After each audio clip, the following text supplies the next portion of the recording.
Happy October, everybody. Today I use Noble Otter 2 Kings and I talk about the Princes in the Tower, Britain's coldest case. Stay tuned.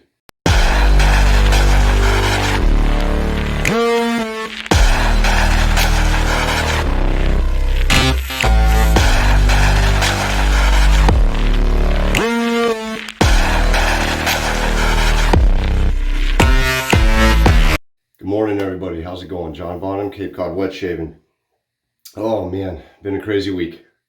We've had non-stop rain. We've had the remnants of Hurricane Ian. All those poor people down south. I'm not going to complain about the rain too much.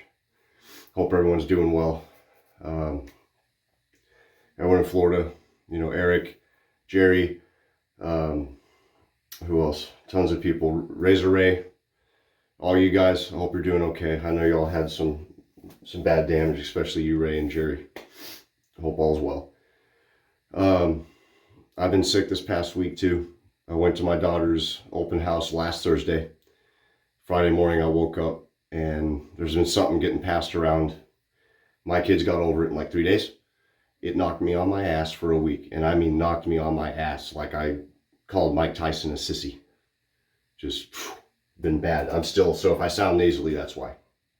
And if I seem a little lethargic, I took some sinus meds, so won't stop me from drinking my coffee though. Today's is Cafe Bustelo. I don't know if you've ever had this. It's on the cheaper side. I love it. It's very dark. It's espresso, so you don't need as much. If you accidentally do use it like normal coffee, it will put some fuzz on the old kiwis. It's very strong stuff. I like it though.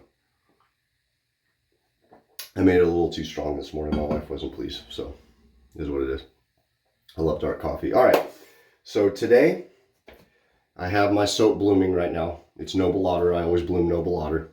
Today I'm going to be using 2 Kings from Noble Otter. Cody has decided to discontinue this. I don't know why. I like it. Well, I do know why. It's lack of sales, I'm sure. Not as most popular. Plunder was another one he discontinued. I don't know why he did that too. Kind of repeating myself here, but I like them both is my point. I do have his newest on the way, if UPS would find it. It's lost in Atlantis somewhere or something. The day it was supposed to get here, it vanished off the tracking radar, and I haven't heard anything, so we'll see. Anyway, I picked 2 Kings for a reason. You'll see why by the end of the video, but I will be using the matching splash. And he didn't do a balm for 2 Kings, so I have his BarrBarr balm. His balm's newer. He's released that pretty recently. I think spring, maybe around there. And it pairs pretty well with this. So the scent profiles of this soap are black currant, citrus, jasmine, lily of the valley, rose, carnation, incense, oud, sandalwood, and oakmoss. It's a very nice blend. The reason he called it 2 Kings is due to oud and sandalwood, I think, in the description of the fragrance. One of the Kings is oud and the other, it might be rose. I think it's rose. But anyway, using my Subtle Art soap, citrus pre-shave oil, which I just realized I did not put on my face. And I'm using my blue Omega boar brush. The razor, this is, I think, the most expensive double-edge safety razor I have. It's my Hone. I won this from Canadian Mafia Show. How you doing, guys? Justin. And what's his name? Mostly vintage head shaver from Splay Time Show. The collaboration giveaway they did, and I won that. It's like a $200-something razor. Very nice razor. Sorry, gang. And it just dawned on me I forgot my bowl, so I got water in this video. Damn it. I like having my white bowl because it cuts down on water in the video. So I think what I actually might do is once I get the pre-shave on, see, I told you, man, I'm all over the road. I'll pause the video. I'll go grab that bowl. And that'll give the pre-shave time to soak into my hair and skin and stuff. So, sorry, fellas. guys and gals. But today, before I do that, I will say that the topic I'm going over is called, as you saw in the teaser, it's The Princes in the Tower.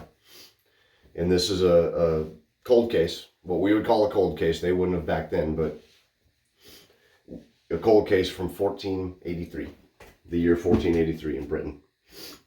This is right before the rise of Henry Tudor. If that tells you anything. Let me go get that bowl. I'll be right back. All right, there we go. Love this bowl.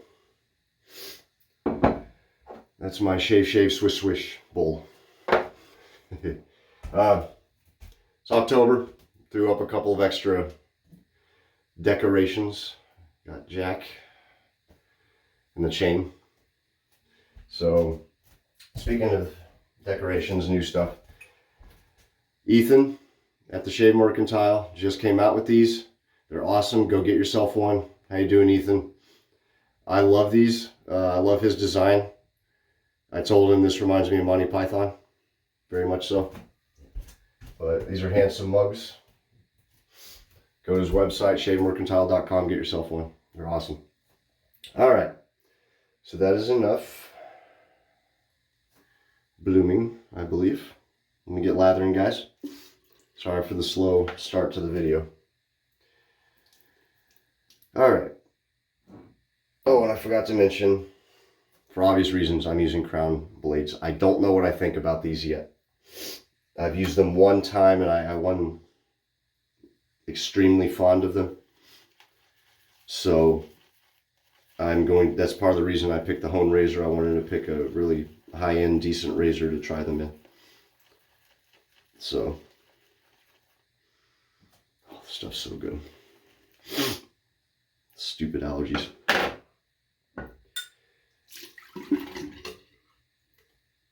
Cody's soaps are a little on the harder side though, so I do bloom them. Aside from pucks, I don't really bloom a ton of soaps. First line shave, I definitely bloom. I did a video on here ages ago where I was lathering with it. I didn't play with it at all. I just started lathering the weight from first line shave, and I couldn't get it to lather at all.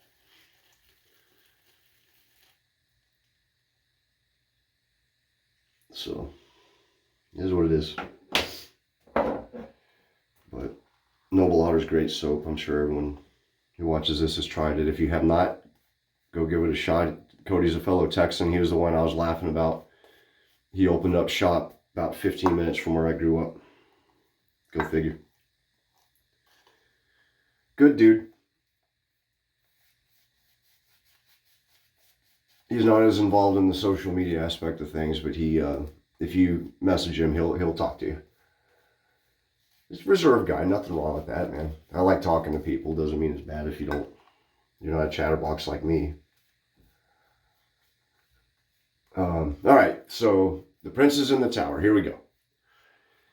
One of Britain's largest mysteries occurred in the 1480s. I already mentioned that.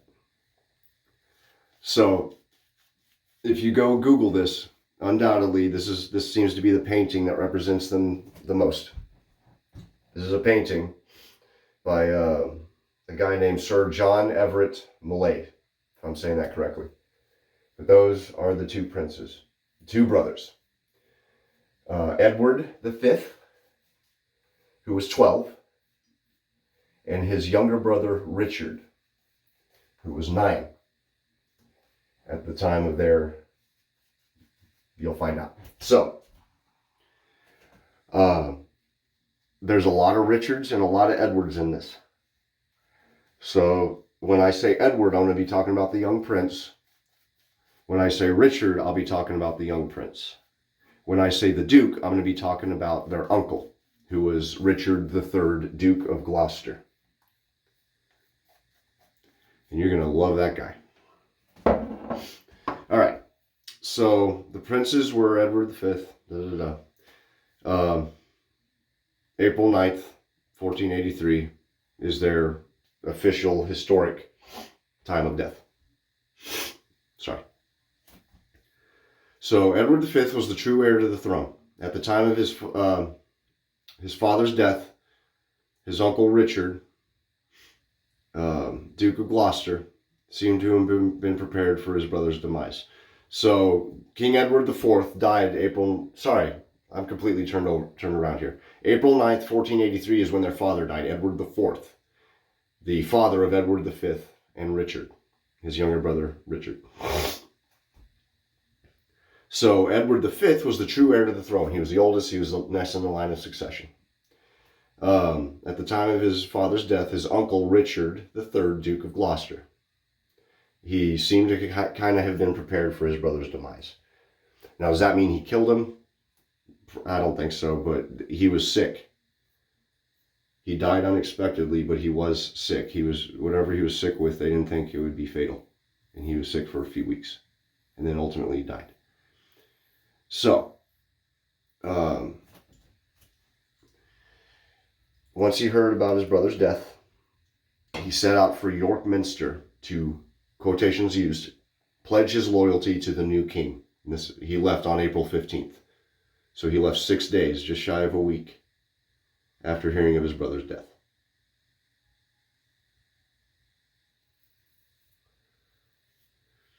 For those who never heard of Hone, by the way, real quick, this razor is phenomenal. It's like butter.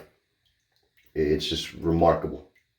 With a good soap, this is probably one of the best razors. I mean, you get what you pay for here. It's expensive as hell. You don't want a crappy, expensive $200 razor, but this one is just, and it's pure solid through and through, not stainless steel plated. This is a chunk of stainless steel in my hand, and it's hefty. It's bead blasted finish, and it looks like it would slip, but it doesn't. It's almost like that rubber, that hard rubber that you use for grip. Very nice razor. So Edward V left to come down after he heard about his father as well. They ended up meeting each other while in their travels at Stony Stratford on April 29th. So they both traveled for a while. And this is 20 days after he passed away. The following morning, the Duke arrested Edward's retainers, servants. Retainers are family members. It was another uncle. But it's fellow family members, it's servants, it's anyone basically who acknowledges that you are this noble person and basically serves you in that regard. So he had these retainers arrested, including another one of Edward V's uncles. So Richard III, the Duke, had his own, another uncle, another fellow family member arrested. And their half-brother was also arrested.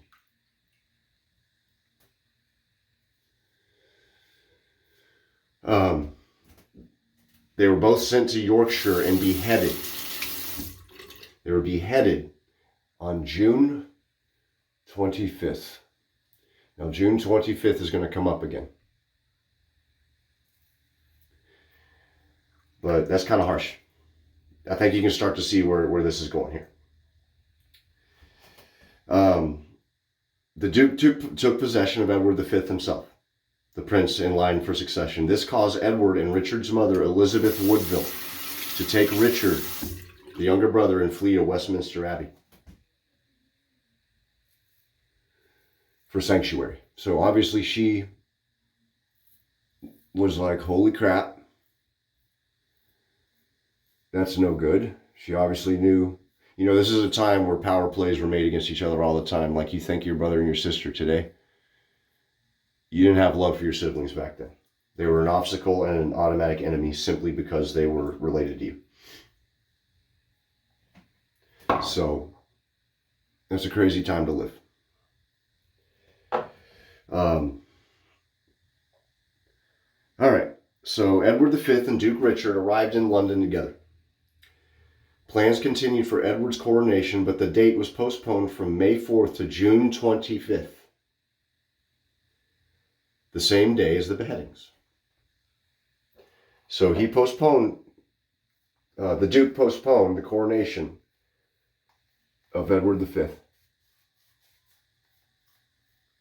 And oddly enough, he picked what turned out to be the same day as the beheadings. So obviously, once the time had run out for the postponement, he went, oh snap, and had them taken care of.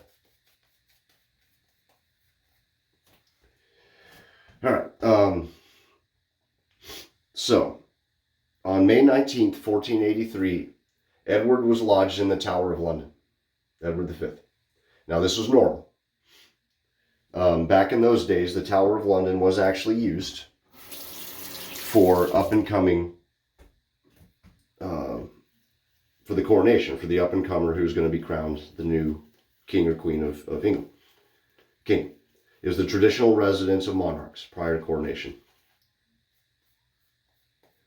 So this was not out of the ordinary. Which means that Edward V would have thought nothing of it. It would have just been the norm.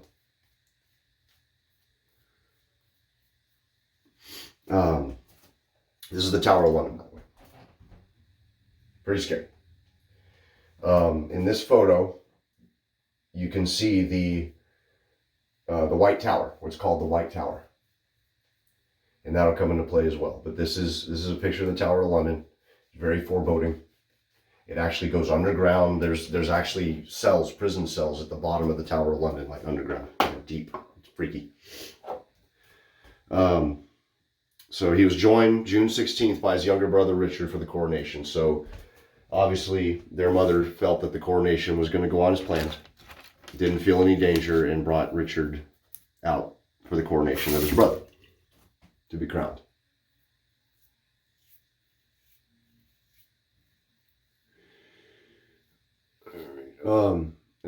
At this point, Edward's coronation was indefinitely postponed by the Duke. On June 22nd, a sermon proclaimed the Duke of Gloucester to be the only legitimate heir to the throne. So with 3 days left, keep in mind, remember June 25th, on June 22nd, with 3 days left before that postponement ended,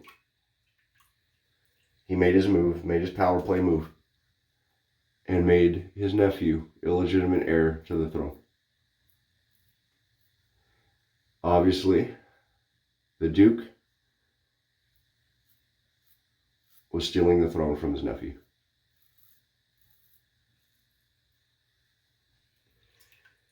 So once all that was done, obviously he had the other, once he knew that it was legit and there would not be repercussions for it, he had those other two beheaded. On June 25th, a group of lords, written in history, lords, knights, and gentlemen, petitioned the Duke to take the throne. Then at this point, both the princes were declared illegitimate by Parliament itself. So he got the country itself to declare the two young princes illegitimate heirs to the throne, even though they obviously were perfectly legitimate by blood, by right, as their father was the king, to be next in line of succession, and they were declared illegitimate by their own country, their own country's government. So obviously Parliament was backing Richard III by now. Which seems messed up, but if you realize this guy's going to take over and you oppose him, first thing he's going to do is clean house, which he did. That's what all of them do. Stalin did it. Hitler did it. All of the leaders do it.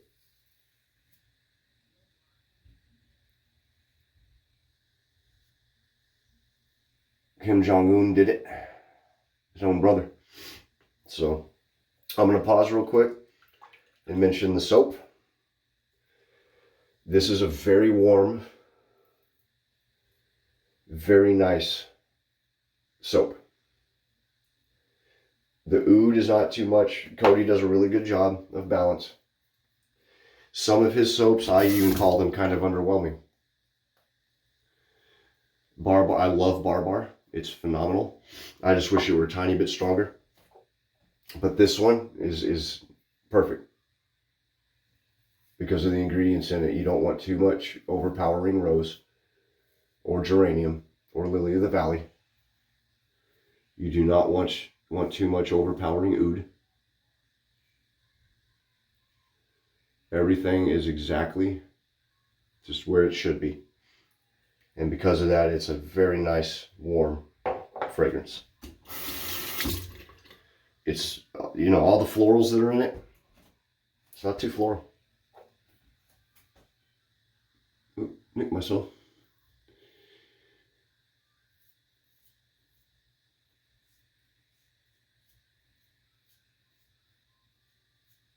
It's very inviting. And again, it's one that I really wish he wasn't discontinuing, because I really like it.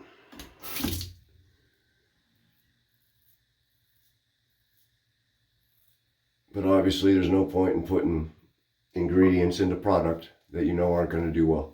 Same with Sorrento from Moon Soaps, which actually I'm kicking myself because I didn't get that one. I wanted to, and I got tobacco flower instead of Sorrento. I got Union instead of Sorrento. I kept saying, yeah, I'll get it next time, and then they discontinued it. So it's just one of those things. But it's very good. The oud and the sandalwood are really what you're kind of left with. You definitely get the oud, which is the point, I think. All right. Let me skin food it up.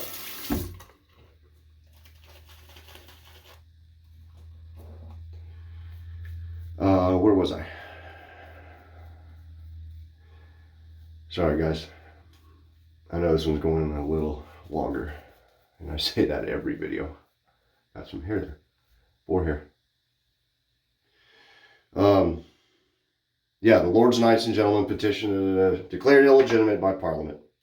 That's no good. So he had the backing of Parliament, is what that means. Once that happens, it's over. You're backed by Parliament. You're supported. Very Roman, very kind of Caesarish. Wish I got my styptic pencil. I really got myself there. All right, so here's a pic. Here he is, the villain himself. This is Richard III, Duke of Gloucester. He was crowned King of England July 6th. So, that's him. What a douchebag. I don't know. There's a lot of stuff in history. I went and looked him up after I was done with the research. There's so much in history. He's generally portrayed as a villain, but there are some that say he actually was just, it was just the times, you had to be harsh, but that they say he actually might be misunderstood. I don't know. Everything I've come across says he was a real dick. Excuse my French. That's it. So an Italian friar who visited England in the 1480s and was in London in 1483 recorded that after Richard III, the Duke, seized the throne, Edward and his brother were taken into the inner apartments of the tower. So they were taken in. Let me wash this off real quick, and then I'm going to get through the rest of this. Be right back. Alrighty. Oh, Post is really good with this stuff too. It's really, really good. I get the rose too. Once I added a lot of water and washed it off. I think it's my sinuses too. So, doing the best I can. Didn't go get my styptic pencil. I just grandpa'd it. I almost always get myself in this spot, in this little nook, because of my hair growth, with a straight razor. I almost never get myself with a double-edged safety razor. And I got myself today with a safety razor, so it is what it is. All right. Okay, so the friar talked about seeing the princes. The princes were seen less and less on the grounds until they disappeared altogether. So one day they just up and vanished. There are no recorded sightings of the brothers after the summer of 1483. So they were gone. After the summer of 1483, they were not seen.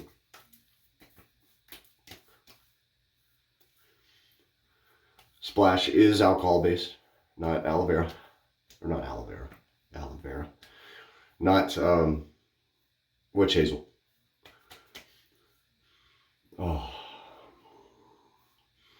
get some citrus, some of the incense, definitely some of the florals.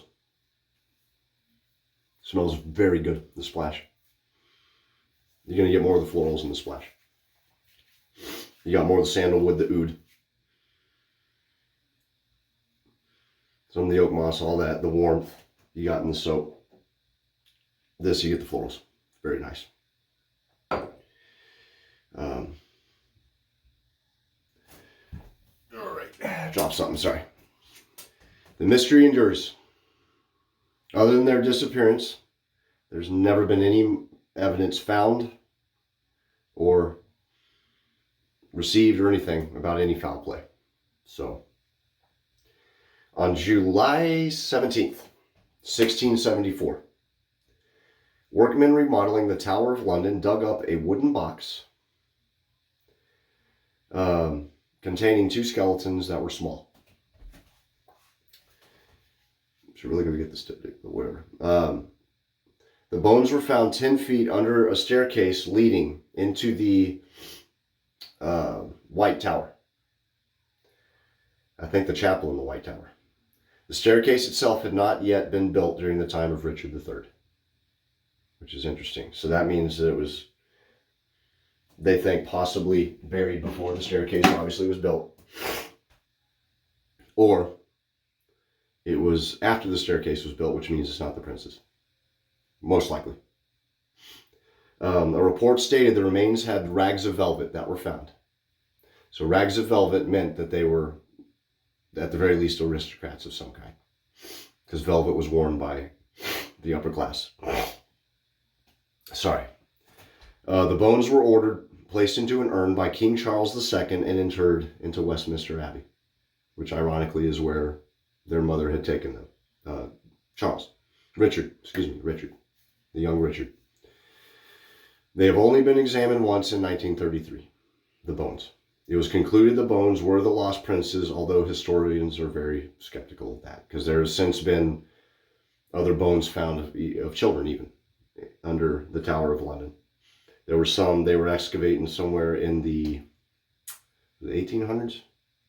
It might have even been the 1970s or something, but they accidentally found a crypt, a vault, with 2 children in it, in coffins, unmarked. So they were like, that could be the princes. No one knows. Elizabeth II, God rest her soul, she never gave the okay for any of the royal remains to be exhumed or anything for further analysis. So, on August 22nd, 1485, this is the last little bit of it. The Duke, Richard III, the Duke of Gloucester, met the outnumbered forces of Henry Tudor at the Battle of Bosworth Field. It is stated that King Richard III fought bravely. However, he attempted to get close to Henry Tudor to take him out. He just rode right into the battle and zigzagged to try to get to Henry Tudor. He did manage to kill Henry Tudor's flag bearer, one of his knights, his banner holder, or whatever they were, flag bearer, I believe. He got within a sword's reach, they say, of Henry Tudor. Was this close to killing him. However, he was surrounded and killed. So Richard's naked body was tied to the back of a horse for display, and it was taken all the way to Leicester. I apologize, any British people or anyone who knows that pronunciation. Leicester? I'm assuming Leicester. And buried at Greyfriars Church. So, a couple things. This is the burial crown. The man was king for about, what, year and a half? If you look at the years, it'll be 2 years, but basically about a year and a half. That's the crown he was buried with. And also, This is a coin. I found this, thought it was pretty cool. So he was king long enough for them to make some currency with his facade on it. So that's a coin of Richard III. So, short little rule. Apparently really mean dude. But important nonetheless. His death ended the War of the Roses. I won't get into that. The war, if you can go look it up. I might do, like I say, I always want to do something about something I'm studying, and then I find something else that I want to do. So War of the Roses, I might do something. Maybe I can find a special battle about that. I won't get into it. But it ended the War of the Roses. And his death and the end of his reign officially ended the Middle Ages in England. I didn't know that. I was like, that's pretty awesome. Because you hear about the Middle Ages, you never think about when they started or when they ended or why. Definitely not why. But that's why. Also, and a lot of people might know this, Shakespeare did write a play about him in 1594. Between 1592 and 1594. They can't place exactly when it was written, but it's called Richard III, where he was a villain. Some of them call it a tragedy. I don't believe it's called a tragedy by old Will himself, but I do think they call it a tragedy. Because it is about his rise and downfall on the British throne. So, all right, so I'm going to wrap this up. The reason I chose two kings was two reasons. A lot of twos here. First reason, obviously, the two princes. They were both royal. Both could have been kings. Both were not, obviously. It was a horrible fate for both of them to undertake and go through. Obviously, nothing good happened to them. Something happened to them. You know, they say, well, we don't know if it, I mean, it was, the man wanted to be king, became king. He was ruthless with the obstacles in his way, which you had to be if you wanted to be king. So, I don't think he killed them himself, but I absolutely certainly think he had someone kill them. Because it's much easier to live with yourself if a man comes in, whispers in your ear, "Sire, it's done." Oh, okay. That's the end of that. So, I personally think that's what happened. Where they ended up, you wouldn't want those bodies found. It's so odd that it's blatant what you're doing, but you wouldn't want people knowing what you're doing, if that makes sense. So the second reason I picked two kings was to the two kings at the end of the story, Henry Tudor and Richard III. So it seemed to fit. I almost picked Monarch, but I'm saving Monarch because at some point I'm going to do something historic about a monarch somewhere. So it's broad. But all right. Go get Noble Otter if you haven't tried it. If you have, go get it anyways. Get one you haven't picked up before because Cody might discontinue it. Also, his balms are very cool. They're different. A lot of people might not like that they're in the jar, that you got to scoop it out. I don't mind that at all. I only have his BarrBarr. I like it a lot. Very much so. I want to go get the ones I can get for the rest of the sets. So, because I have all of his sets, I just need to get the Balm. And that'll finish it up. Thank you, everyone. Really appreciate it. If you watch this, especially if you watch to the end, anyone who's returning, you know who you are. Thank you from the bottom of my heart. I keep going because of you guys, because you give me really good props. You chime in about something I didn't know so other people can read that and go, oh crap. So I love that. I love that you're like, you know, oh, by the way, this as well. That's so cool. But the support means the world to me. I've picked up like 6 followers in the last week to a week and a half alone, which is, I think, a new record. Really appreciate it. So again, if you think of anything that you want me to showcase on here, let me know. I will absolutely do some research and try to do right by that subject. Otherwise, just keep an eye out for new videos. I really appreciate it. And yeah, I think that's it, guys. Happy shaving. Be safe. Stay healthy. Don't get sick. Try not to. And enjoy autumn. Beautiful time of year. Y'all take care. Till next time. Happy shaving.